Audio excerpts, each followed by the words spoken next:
Hi friends, once again welcome back to T Blogs meeting Burgis from Mavilikra. Okay, എന്നെ സംബന്ധിച്ച് ഞാൻ ഞെട്ടിയ കുറച്ച് ഫിലിമുകളിലൊന്നാണ് ദൃശ്യം. കാരണം വേറെ ഒന്നുമല്ല, അതിൻ്റെ കാസ്റ്റിംഗ് ആയിക്കോട്ടെ എല്ലാ തരത്തിലും. അന്നൊക്കെ എന്ന് പറഞ്ഞ ഒരു സൂപ്പർ സ്റ്റാറിനെ ഒരു ഏറ്റവും താഴ്ന്ന നിലയിലുള്ള ഒരാൾ ഇടിക്കുക അല്ലെങ്കിൽ ഫൈറ്റ് ചെയ്യുക എന്നൊക്കെ ഇതിന് ഓപ്പോസിറ്റ് സൈഡിൽ നിൽക്കുക എന്ന് പറഞ്ഞാൽ അത് ചിന്തിക്കാൻ പറ്റാത്ത കാര്യങ്ങളാണ്.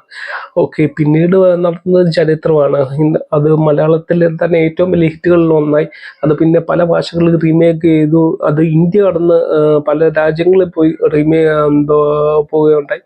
പിന്നീട് സംഭവിച്ചതെന്ന് പറഞ്ഞാൽ ഇതിൻ്റെ സെക്കൻഡ് അനൗൺസ്മെന്റ് ചെയ്തപ്പം എന്നെ സംബന്ധിച്ച് അല്ലെങ്കിൽ എൻ്റെ ഒരു സോള് തന്നെ പോവും എന്ന രീതിയിലായിരുന്നു.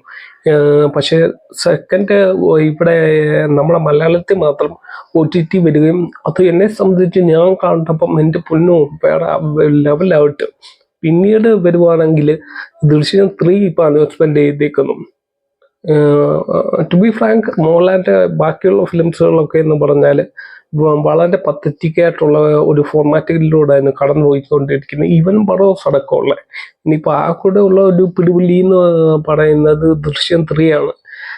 എമ്പുരാൻ ഒഴിച്ചു കൊടുക്കുവാണെങ്കിൽ ദൃശ്യം 3 ആണ് ഇച്ചിരി കൂടെ വെയിറ്റ് ചെയ്ത് നിൽക്കുന്നത്.